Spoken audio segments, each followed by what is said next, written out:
በግንባር ቀደምትነት ከሙስና የጸዳ መልኩ አገልግሎት መስጠት እንዳለበት ተጠቆመ። በዓለም አቀፍ ለ22ኛ በሀገራችን ለ21ኛ እንደ ወረዳ ለ5ኛ ጊዜ የሚከበረው የጸረ ሙስናን ቀን ትውልድን በስነ ምግባር ተቋምን በአሰራር በሚል መሪ ቃል የሀብሮ ወረዳ የመርሳ ከተማና እንዲሁም የመርሳ መጀመሪያ ደረጃ ሆስፒታል አመራሮችና ባለሙያዎች በተገኙበት በፓናል ውይይት ተከበረ። የመርሳ ከተማ አስተዳደር ከንቲባ ተወካይና የገንዘብ ጽሕፈት ቤት ኃላፊ አቶ ዳንኤል መኮንን አመራሩና ባለሙያው ሙስናን በመጸየፍ የተሻለ ሀገር እንገንባ ሲሉ በመክፈቻ ንግግራቸው ገልጸዋል። ለበዓሉ መነሻ የሚሆን ጽሑፍ በሀብሮ ወረዳ ፍትህ ጽሕፈት ቤት ኃላፊ አቶ ያዕብ አልበው ቀርቦ የሀብሮ ወረዳ ስነ ምግባር ባለሙያ አቶ ተሾመ ይመር የሙስና ተግባር ረቂቅና ውስብስብ በሆነ መልኩ ከጊዜ ወደ ጊዜ እየጨመረ በመምጣቱ የተቋማት ኃላፊዎችና ባለሙያዎች የሙስናን ተግባር በመቀነስ መልካም የሆነ አገልግሎት እንዲሰጡ ማድረግ የበዓሉ ዓላማ ነው ሲሉ ገልጸዋል። በሀገር እድገት ላይ እያሳደረ ያለው ጫና ለመንግስታት አመራሩና ባለሙያው በግንባር ቀደምትነት ከሙስና የጸዳ መልኩ አገልግሎት መስጠትም ይኖርበታል ብለዋል። እጅ መንሻ ካልሰጡ አገልግሎት ማግኘት አልችልም የሚል የተገልጋዩን አመለካከት በመቅረፍ ሰጪ እጅን ሰብስቦ በነፃ ማግኘት ያለበትን አገልግሎት ማግኘት እንደሚችል ለተገልጋዩ ማሳየት ይኖርብናል ብለዋል።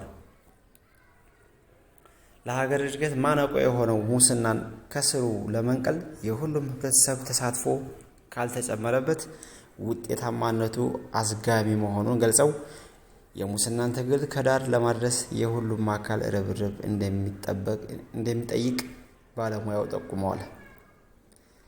የሀብሮ ወረዳ ዋና አስተዳዳሪ ተወካይ እና የግብርና ጽሕፈት ቤት ኃላፊ አቶ ተመቸሰይ የተሻለ ሀገር ለመገንባት እና ብልጽግናን ለማረጋገጥ ሙስናን የሚጸየፍ ትውልድ ለመገንባት አመራሩና ባለሙያው የድርሻውን ሊወጣ ይገባል ሲሉ በንግግራቸው ገልጸዋል።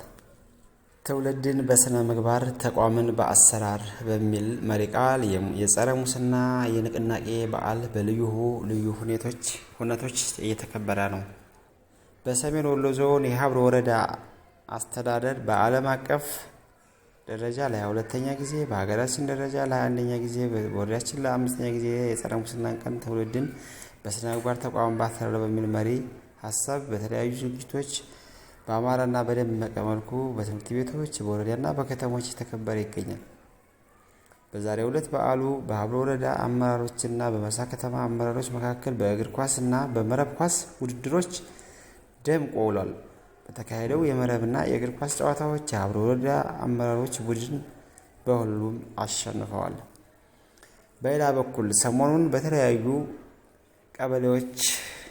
ቀበሌዎችና ትምህርት ቤቶች የጸረ ሙስና ቀን በዓሉ የተከበረ ሲሆን በሊብሶ ሲሪንቃ፣ ጊራና ውርጌሳ አንደኛ እና መካከለኛ ደረጃ ትምህርት ቤቶች በቀለም ትምህርት እና ስፖርታዊ ውድድሮች ተከብሮ ውሏል።